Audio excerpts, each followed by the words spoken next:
नमस्कार दोस्तों, मैं नीलमणि लाल। आज एक बहुत ही इम्पॉर्टेंट टॉपिक पर बात करेंगे। ये जियोपॉलिटिकल और इंटरनेशनल अफेयर्स, इंटरनेशनल रिलेशन के लिहाज से बहुत ही इम्पॉर्टेंट चीज़ है। महत्वपूर्ण ये है कि भारत और कनाडा के बीच में काफ़ी रिश्तों में खटास आ गई है, तनातनी चल रही है और पिछले एक साल में या यूँ कहें लगभग 1.5 साल में हालात बद से बदतर ही होते जा रहे हैं। जून 2023 में एक खालिस्तानी अलगाववादी हरदीप सिंह निज्जर की हत्या हुई कनाडा में। उसके बाद से कनाडाई प्रधानमंत्री जस्टिन ट्रूडो लगातार भारत पर आरोप लगाते जा रहे हैं और भारत के इसमें हाथ होने की बात कहते हैं। लेकिन जून 23 से लेके और अब अक्टूबर 2024 तक कनाडा कोई भी सबूत नहीं दे पाया है। अब जो है वो फिर से बात उठा दी उन्होंने। भारत के उच्चायुक्त, भारत के विदेश मंत्रालय के अधिकारी और भारत की सरजमी पे काम करने वाले लोग, सब पे इन्होंने आरोप फिर से लगाए हैं और कह रहे हैं कि ये बात बहुत गंभीर है। उन्होंने अमेरिका सहित अपने जो उनके खास सहयोगी हैं सबसे ये बात साझा की है। और अमेरिका तो जैसा कि आप जानते ही हैं, कनाडा का बहुत ही खास वो बड़ा भाई है और कनाडा उसके सामने उसका एक क्या कहना चाहिए छोटा सा हिस्सा ही मान लेते हैं उसको, उस तरह से बिहेव करता है।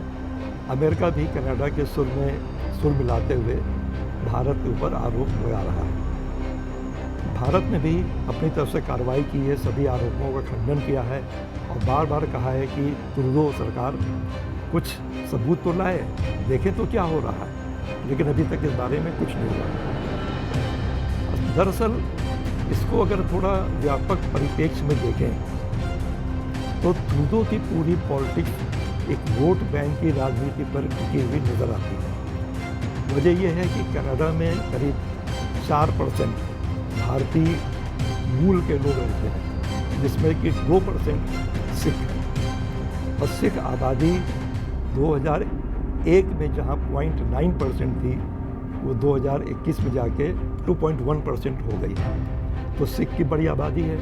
ओंटारियो और ब्रिटिश कोलंबिया में सिख कई जगहों पे चुनावी राजनीति को प्रभावित करने की क्षमता रखते हैं। लेकिन साथ में ये भी एक बहुत महत्वपूर्ण तथ्य है कि कनाडा में रहने वाले सिख, उनका अलगाववादी मसलों, इन चीज़ों से कोई लेना देना नहीं, दूर दूर तक। लेकिन ट्रूडो और उनकी लिबरल पार्टी इन चीज़ों को अपने राजनीतिक, अपने चुनावी हितों के लिए बार बार बढ़ावा देती चली आ रही है। भारत से कनाडा के बहुत ट्रेड वाले संबंध भी बहुत इतने बड़े नहीं हैं जितना कि बाकी देशों से है।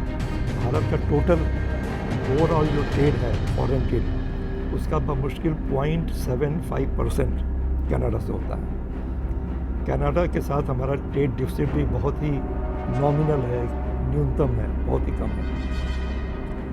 भारत और कनाडा के बीच में ऐसा कोई बहुत बड़ा समझौता भी नहीं है कि जिसके लिए भारत परेशान हो या कनाडा कोई दबाव डाल सके। दरअसल कनाडा में अगले साल चुनाव होने वाले हैं और ट्रूडो की लिबरल पार्टी इन चुनावों से पहले तभी तमाम सर्वे और पोल में काफ़ी पिछड़ती हुई नज़र आ रही है। और ऐसा एक पोल में आया है कि मात्र 24% लोगों ने ही ट्रूडो के पक्ष में अपनी राय व्यक्त की है। मतलब कि एक बड़ी जनसंख्या वहाँ की कंजर्वेटिव पार्टी के पक्ष में है। ट्रूडो के ऊपर पर्सनली भी तमाम तरह के आरोप लगे हैं, तमाम तरह की उनसे शिकायतें हैं। जैसे कनाडा में इमिग्रेशन की समस्या, कनाडा बड़ी कंट्री है और लोग कम है, तो पूरा उनका इंफ्रास्ट्रक्चर उसी हिसाब से काम करता है। बाहर से लोग इसमें बड़ी तादाद में उन्होंने बुला लिए, आने दिया। स्टूडेंट वीज़ा पे भारत से ही तमाम लोग गए, उनको फास्ट ट्रैक पे उन्होंने नागरिकता दे दी। इस तरह से करते हुए बड़ी संख्या में इमिग्रेंट्स को उन्होंने अपने यहाँ बसाया है। अब इमिग्रेंट्स आएंगे तो उनको रहने की जगह, काम करने की सुविधाएँ, पैसा कमाना, तमाम तरह की चीज़ों की ज़रूरत पड़ती है। अब उनके पास इंफ्रास्ट्रक्चर है नहीं, बाहर के लोग ज़्यादा हो गए हैं।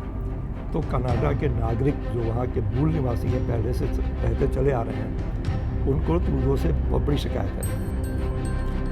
अनएम्प्लॉयमेंट बढ़ रहा है, काम आप दे नहीं पा रहे हैं, महंगाई बढ़ती चली आ रही है और इस तरह की तमाम जो सोशल प्रॉब्लम्स हैं वो लगातार कनाडा में बढ़ रही हैं। अब ट्रूडो इस पे लगाम लगाना चाहते भी हैं और नहीं भी चाहते इस वजह से हैं कि इन्होंने भारत से या बाकी देशों से जो स्टूडेंट्स का इंटेक है उसको कैप करने, मतलब उस पर रोक लगाने की बात कही है, लेकिन अभी तक लोग कब तक वो इम्पैक्ट अपना दिखाएगी ये कुछ कैप पाना मुश्किल है।